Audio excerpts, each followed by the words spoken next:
Chapter 3. The Die is Cast. It has been over a week since Rambo first arrived at the palace, and Tommy isn't doing really well in terms of befriending him. Tommy is the pinnacle of kindness whenever they encounter each other by accident, but that's about it. Rambo has tried to make a conversation with him one time. Tommy listened to him stutter and apologised after almost every word for about 5 minutes before he got tired and left in a hurry under the excuse that he had to fill some paperwork. He isn't sure what annoys him more, the aura of awkwardness that turns every conversation with Rambo into torture, or his terrible lack of respect and manners.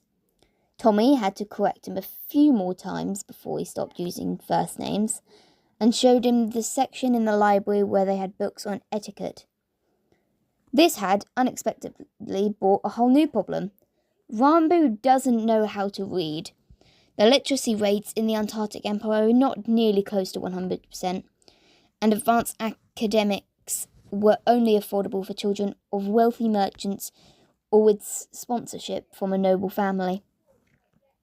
Father of the current emperor put an effort to make schools with basic education available both in cities and large villages, but it was clearly not the case for where the wretched hole Rambo had crawled out of.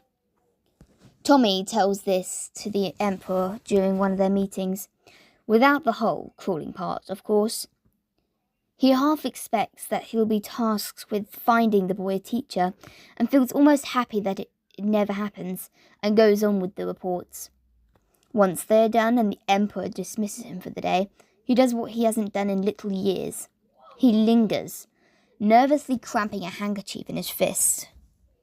"Do you have anything else to say, Theseus?" the emperor asks. Tommy straightens up and forces himself to look in the man's eyes. "Recently I took an interest into learning Ender, and I'm having some troubles with the phonetics. I know very few people, even in the palace, who are fluent in speaking the language, so I thought that you could perhaps assist me." It feels as if the world stops as Tommy waits for an answer, and it crashes on him full force when the emperor throws an incredulous look. It hurts. Tommy knows that he has no one but himself to blame. His request was ridiculous and selfish and over-demanding, and he still went forward with it. "I'm afraid I will not be able to make any room for a break in my schedule," the emperor says. Tommy is already backing away mentally, and the only thing that's left was to get to the doors and rush away. "Of course, Your Majesty," he all but mutters. "I shouldn't have asked." Less than an hour later, Tommy finds himself passing near Rambo's room. He wouldn't have stopped if it wasn't for a voice coming from the inside, one that he recognised as the emperor's. And if the doors weren't left open just wide enough for someone to peek in, it brings back memories of the times when 5-year-old Tommy would come to bother his father, standing behind heavy wooden doors.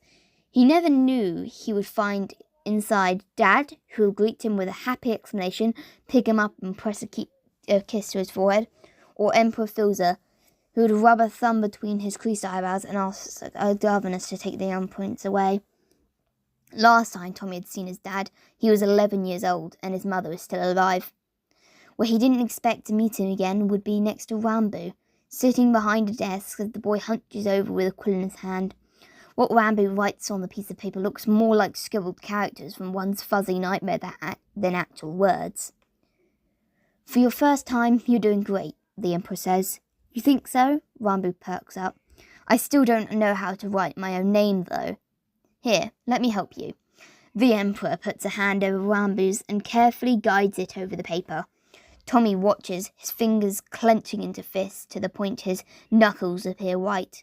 He can't bring himself to look away, even though he knows that it would take only one stray glance up from the emperor to notice 2 blue eyes watching them through a narrow slit. Tommy feels empty. He isn't sure what is gnawing at him from the inside. The fear of being caught, eavesdropping, or the fact the emperor could find some time in his schedule to spend time with Rambo and not him. Rambo stares at the piece of paper in amazement, like his name, scribbled in toddler-like handwriting, is somewhat akin to a miracle. The Emperor looks both amused and proud. I almost forgot that I have a present for you. He produces a notebook out of his pocket, or perhaps it's a diary covered in embossed leather and with a wide strap across it keeping it shut, so you could write down your memories, the Emperor explains.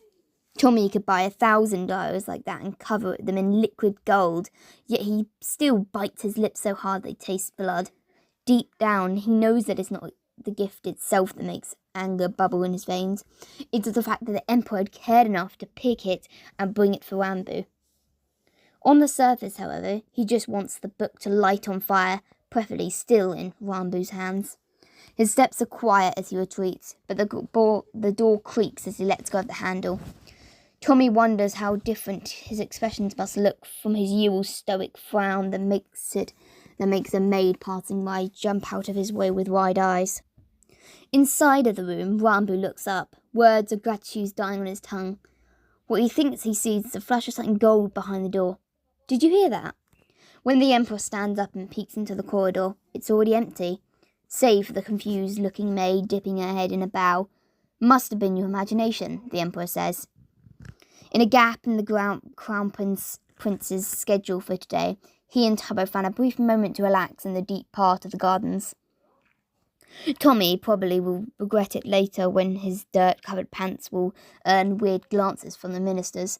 But for now, he flops down the grass and stares into the afternoon sky. Puffy white clouds drag lazily across the bright blue void.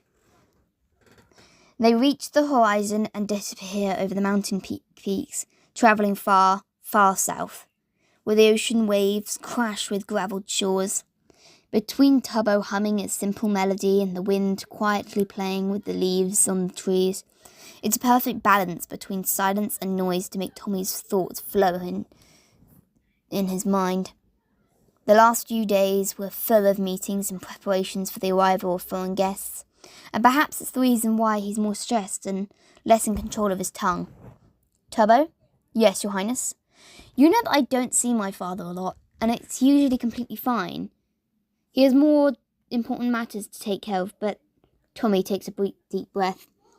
Is it wrong that I feel upset because the Emperor finds time to spend with Ranbu and not me? Tubbo falls silent. Tommy doesn't realise how long it's been until he has voiced any of his emotions aloud, until he turns his head and sees the lost expression on his friend's face. Perhaps you can try and talk to His Majesty about it. Ranbu answers after a painfully long pause. Grass tickles Tommy's cheek. He looks away again, feeling a knot tightening in his chest. Tommy should have expected such an answer from someone who has a good relationship with his father. Not once or twice did he hear Tubbo talk about Captain Sparkles with a chest-puffing pride. As a child, Tommy used to sneak into the barracks a lot, and he had seen Tubbo a few times without actually indulging into a conversation. Truth be told, the curious, nimble prince, not the Crown Prince yet, nor he'd be until he turns 11, sneaked into a lot of places. Like that one time he was supposed to wait for Techno for their horse riding lessons, and instead he tiptoed behind the stablesman's back and pulled himself up on the back of the first saddle stallion he found. It didn't go well. Tommy had a fair chance of falling off and breaking his neck. Tubbo appeared seemingly out of nowhere, a tiny boy with a determined frown, jumping up to the rearing horse and grabbing the reins. He held it off until it calmed down and Tommy, shaking like a rattling snake, was able to get down. "Are you dumb?" Tubbo would ask him as soon as his feet touched the ground. "Uh-huh." Tommy shook his head. "You're supposed to say, 'Are you dumb, Your Highness?'" Tubbo glared at him. "You're insane. And you're fucking cool." Tommy grinned back. "I think we should be friends." The boy didn't get an answer then. The adults arrived and Tommy got reprimanded on a lifetime from his family. Well, they didn't know that Tubbo is extremely skilled in climbing balconies, and the days the prince was supposed to spend locked up in his room repenting about his irresponsible behaviour, The newfound best friends played table games and giggled over obscene pictures they drew on the floor until under Tommy's bed. One night, the two were sitting in a dark room, the flickering light of a small single candle picking out their stern, serious faces and the glint of a silver dagger. Tommy pressed the sharp blade to his palm through a hiss of pain. "Brothers by soul," Tommy said. He passed the dagger to Tubbo, and once he copied his action, they clenched their bleeding hands together tightly. "Brothers by blood," Tubbo echoed. If there was a person who was affected the most when Theseus was announced a crown prince, it would be Tubbo. He could have followed in his father's footsteps and gone through extensive training to become a loyal guard, but instead he chose to stay by his friend's side. It was only months later that Tommy started to think that Tubbo might have regretted that decision. When the crown prince asked Tubbo to be his chamberlain, once he becomes an emperor, the boy looked away and said that he might think about it. In the previously steady ground beneath Tommy started to crumble, and he didn't press the topic for the fear that a single crack might turn into a ravine. Something green flashes in front of Tommy's eyes, snapping him out of his memories. A feather slowly descends to his nose, making him sneeze and shoot up into his seating position. A bird perches on a tree nearby, from the tip of its tail to the curved beak.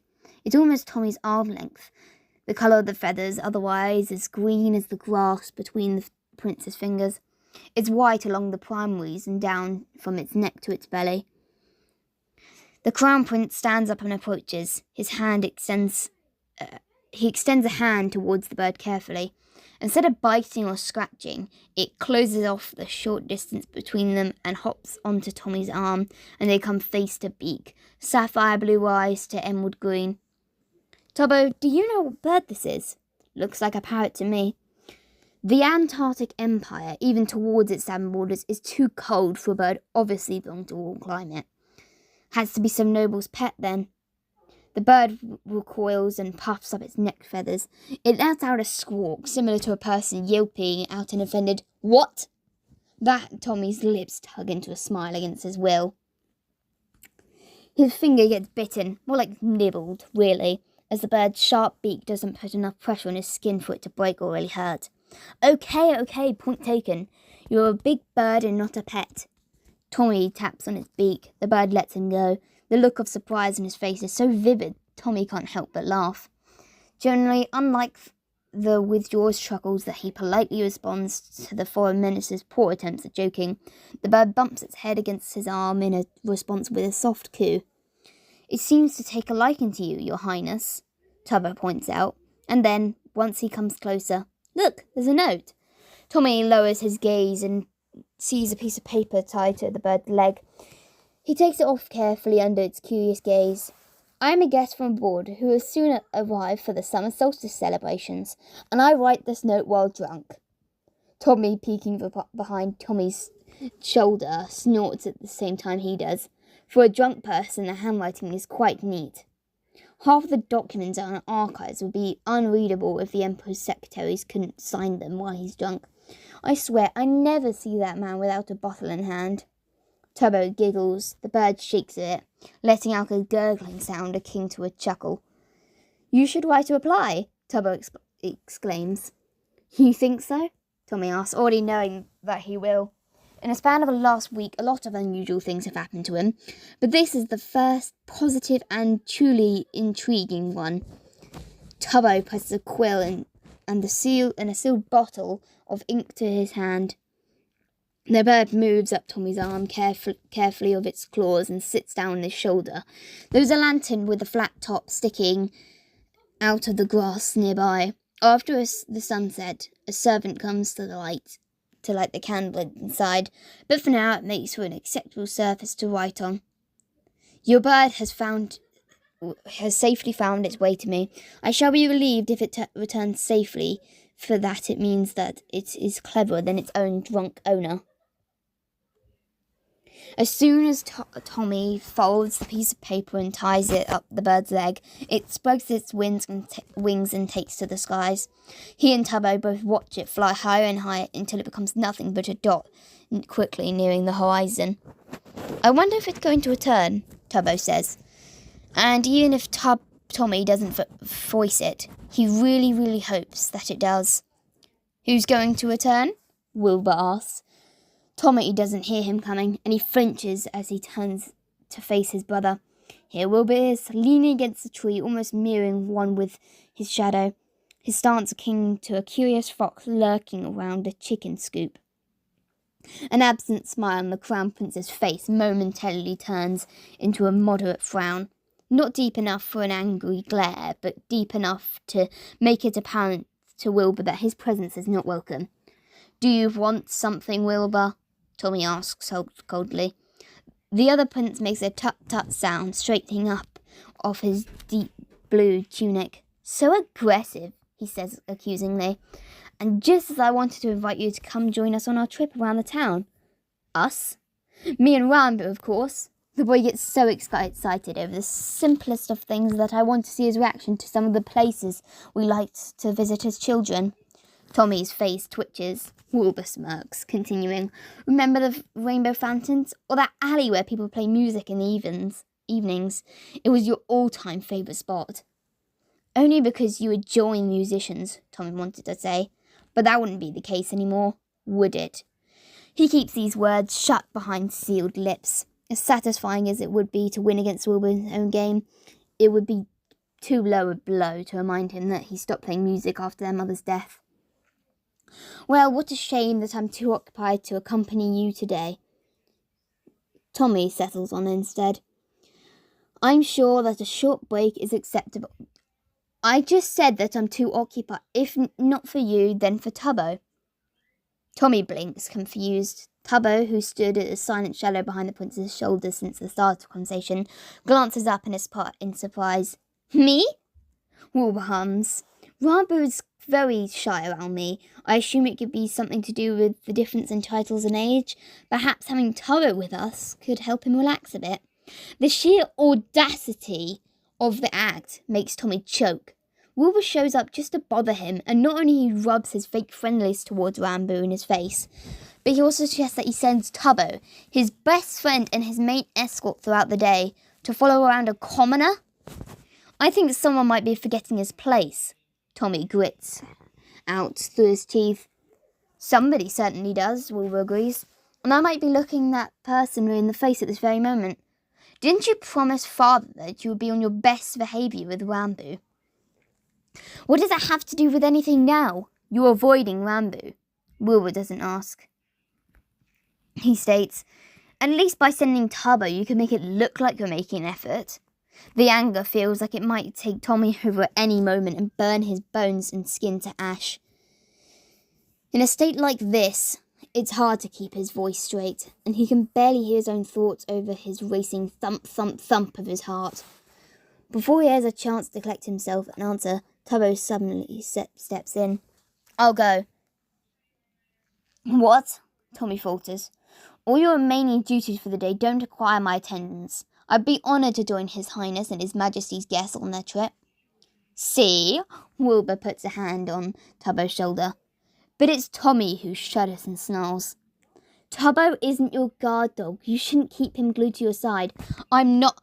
Tommy starts, but Tubbo dips his chin just slightly and his eyes looking straight at him, telling him that it's okay. Tommy's jaw clicks shut. Fine, let it be your way. But if Tubbo wants to go back at any point, I'll send him to the palace on the first transport I can find, Wilbur says. Tommy nudges through the strain of his neck. Wilbur smirks with triumph and leads Tubbo away. And half an hour later, the Crown Prince watches a carriage riding out of the main palace gates, his head put on the top of his folded arms. Miles and miles away, in a different country, in a different palace, two men waste time in a spacious, decorated room with gold. One of them bends over a desk, making notes on a large map, black goggles discarded aside. The other one hangs over a couch head down, and yawns loudly in boredom. Staring out at the balcony doors, he is first to notice a large bird landing on its railings. George, look who's back. he says, pulling himself up. Before George has the chance to look away from this mat, the bird disappears and a white cat with green eyes darts across the floor and behind the curtains at the far side of the room. A minute later, a man walks out of there, a smiling porcelain mask in his hand. "How'd your trip go, Dream?" Sapnap asks. Prince Dream, the first in line for the throne of the Kingdom of SMP, drops on the couch and stares at the mask with a thoughtful look on his face. "I've met a very interesting person today,"